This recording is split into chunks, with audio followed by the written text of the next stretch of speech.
हिंदू धर्म शास्त्रों के अनुसार भगवान विष्णु के 10 अवतार बताए जाते हैं, जिनमें से 9 का जन्म तो हो चुका है और 10वें अवतार का जन्म अभी बाकी है। 10वें अवतार के रूप में भगवान कल्कि जन्म लेंगे, जो कलयुग के अंत में सफेद घोड़े पर सवार होकर दृष्टि के राक्षसों का अंत करेंगे। कुछ इसी तरह लिखा है हिंदू ग्रंथ में कि भगवान कल्कि आएंगे और उसी समय अश्वत्थामा को भी श्राप मुक्त कर देंगे। आज हम आपको बताएंगे कल्कि भगवान के बारे में कि कब वो धरती पर जन्म लेंगे और कलयुग को खत्म करने के लिए कितने दिन बाकी बचे हैं और कलयुग का अंत किस किस कारणों से होगा और क्या होगा जब कल्कि भगवान धरती पर लौटेंगे। इसी वीडियो में आज हम आपको सब कुछ बताएंगे। वीडियो को लास्ट तक देखना और चैनल पर नए हो तो चैनल को सब्सक्राइब और फॉलो कर लीजिए और बेल आइकन को भी प्रेस कर लीजिए ताकि मैं नए वीडियो की नोटिफिकेशन आप तक सबसे पहले पहुंच जाए। तो फिर चलिए वीडियो को शुरू करते हैं। पुराणों में कल्कि अवतार के कलयुग के अंतिम चरण में आने की भविष्यवाणी की गई है। अभी कलयुग का पहला ही चरण है, लेकिन अभी से ही कल्कि अवतार के नाम पर पूजा पाठ और कर्म कांड शुरू हो चुके हैं। कुछ संगठनों का दावा है कि कल्कि अवतार के प्रकट होने का समय नजदीक आ गया है और कुछ का दावा है कि कल्कि अवतार हो चुका है। कल्कि अवतार को लेकर हिंदुओं में यह भ्रम और मतभेद क्यों है? क्या शंकराचार्य इसे स्पष्ट करने की जिम्मेदारी नहीं रखते हैं? वर्तमान में भगवान कल्कि के नाम पर उत्तर प्रदेश में संबल ग्राम में एक मंदिर बना है। उनके नाम पर दिल्ली आदि क्षेत्रों में ऑडियो, वीडियो, सीडी, पुस्तक और साहित्य सामग्री विकास का प्रचार किया जा रहा है। उनके नाम की आरती, चालीसा, पुराण जैसी आदि मिलती हैं। उत्तर प्रदेश में सक्रिय कल्कि वाटिका संगठन का दावा है कि कल्कि अवतार के प्रकट होने का समय नजदीक आ गया है। इन लोगों का मानना है कि देवी जगत में कल्कि का अवतार हो चुका है। स्वप्नक, जागृत और वाणी अनुभव द्वारा वे भक्तों को संदेश दे रहे हैं। उनकी महाशक्तियां भक्तों की रक्षा के लिए इस जगह में चारों ओर फैल चुके हैं। अब बस उनका प्रकट होना बाकी है। इसका तार्किक आधार यह है कि अवतार किसी भी समय सीमा में बंद नहीं होता, उसके प्रकट के अपने मापदंड होते हैं। हिंदू धर्म के पतन का एक मुख्य कारण यह है कि हर वहाँ कार्य किया जा रहा है जिसका वेदों में उल्लेख नहीं मिला है। हिंदुओं के एकमात्र धर्म ग्रंथ है और उपनिषदों का सार है। गीता इतिहास का ग्रंथ महाभारत का एक हिस्सा है। गीता, रामायण, पुराण और स्मृतियां भी इतिहास और व्यवस्था को उल्लेख करने वाले ग्रंथ हैं। पुराणों में बताया गया है कि कलयुग के अंत में भगवान कल्कि अवतारित होंगे। वो एक सफेद घोड़े पर बैठकर आएंगे और राक्षसों का नाश कर देंगे। पौराणिक मान्यता के अनुसार कलयुग 4,32,000 वर्ष का है, जिसका अभी प्रथम चरण ही चल रहा है। कलयुग की शुरुआत 3,102 साल पहले हो गई थी, जब 5 ग्रह मंगल,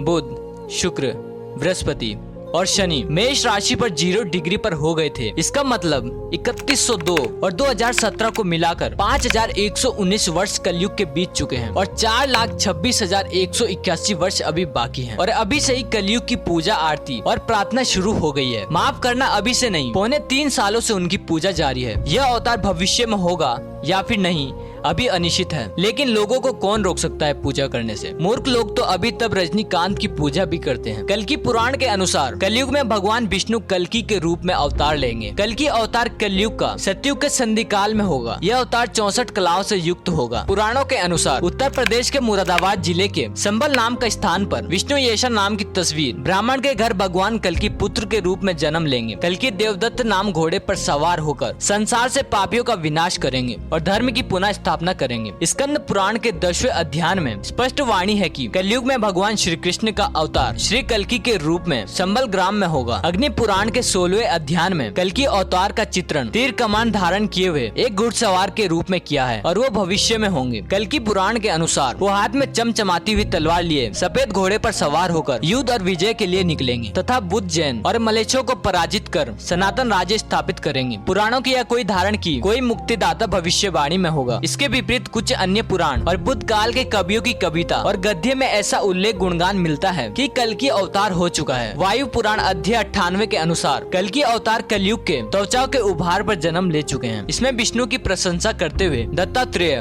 व्यास कल्कि विष्णु के अवतार कहे गए हैं, क्योंकि बुद्ध का उल्लेख नहीं हुआ है। इसका मतलब यह है कि उस काल में या तो बुद्धा को अवतारित होने की मान्यता नहीं मिली थी या फिर बुद्धा के पूर्व कल्कि अवतार हुआ होगा। मत्स्य पुराण के द्वापर और कलयुग के वर्णन में कल्कि के होने का वर्णन मिलता है। बंगाली कवि जयदेव और चंडीदास के अनुसार भी कल्कि अवतार की घटना हो चुकी है और कल्कि एक ऐतिहासिक व्यक्तित्व हो सकते हैं। जैन पुराणों में एक कल्कि नामक भारतीय सम्राट वर्णन मिलता है। जैन विद्वान गुणभद्र 9वीं शताब्दी के उत्तराधिक में लिखते हैं कि कल्कि राज का जन्म महावीर निर्मण के 1000 वर्ष बाद हुआ था। जिन सेन उत्तर पुराण में लिखते हैं कि कल्कि राज ने 40 वर्षों तक राज किया और 70 वर्ष की आयु में उसकी मृत्यु हुई। कल्कि राज अजय तंद्र का पिता था। वह बहुत हिंसक और क्रूर शासक था जिसने दुनिया का दामन किया और निग्रतों के जैन समुदाय पर अत्याचार किए। गुणभद्र के अनुसार उसने दिन में एक बार दोपहर भोजन करने वाले जैन निग्रतों के भोजन पर भी टैक्स लगा दिया था, जिससे वो भूखे मरने लगे। तब निग्रतों को कल्कि की क्रूर यातनाओं से बचने के लिए एक दैत्य का अवतारण हुआ, जिसने उसे बिजली के प्रहार से मार दिया और अनगिनत युगों तक असहनीय दर्द और यातनाएं झेलने के लिए रतन प्रभाग नामक नर्क में भेज दिया। प्राचीन जैन ग्रंथों के अनुसार कल्कि एक ऐतिहासिक सम्राट था, जिसका शासनकाल महावीर मृत्यु के 1000 साल बाद हुआ, यानी कि महावीर स्वामी का जन्म, यानी प्राचीन काल निर्धारण अनुसार माने तो 1797 विक्रम संवत पूर्व अर्थात महावीर के 1000 वर्ष बाद यानी 797 विक्रम संवत पूर्व कल्कि हुए थे। अब अगर हम अंग्रेज द्वारा लिखित इतिहास का काल निर्धारण माने तो महावीर स्वामी का जन्म 599 ईसा पूर्व हुआ था। इसका मतलब महावीर के 1000 वर्ष बाद कल्कि हुए थे, यानी कि तब भारत में गुप्त वंश का काल था। मौर्य और गुप्त काल को भारत का स्वर्ण काल माना जाता है। गुप्त काल के बाद ही भारत में बुद्ध और जैन धर्म का पतन होना शुरू हो गया था। आधे भारत पर राज करने वाले बुद्ध और जैन का शासन आखिरी हर्षवर्धन के काल तक संपन्न होकर शून्य क्यों हो गया? तब क्या हम ये माने कि गुप्त वंश के पतन के बाद ही कल्कि का अवतार हुआ, जिसने शक,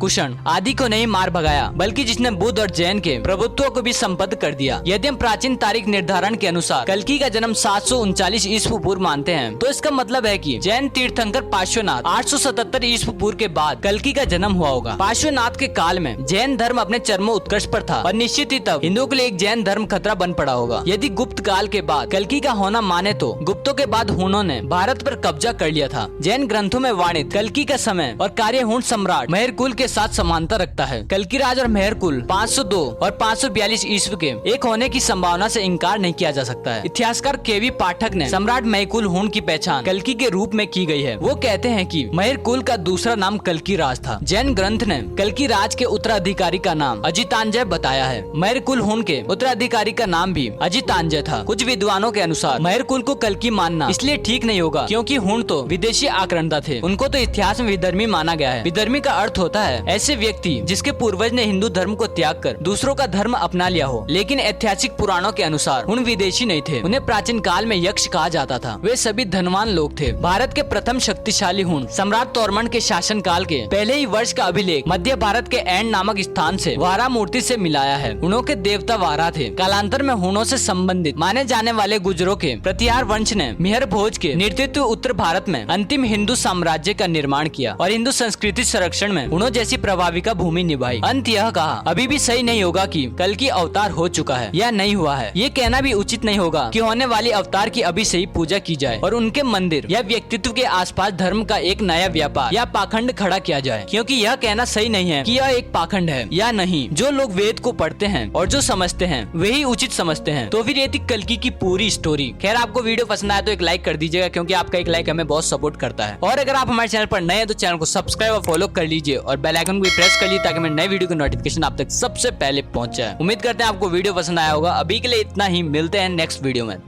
थैंक्स फॉर वॉचिंग।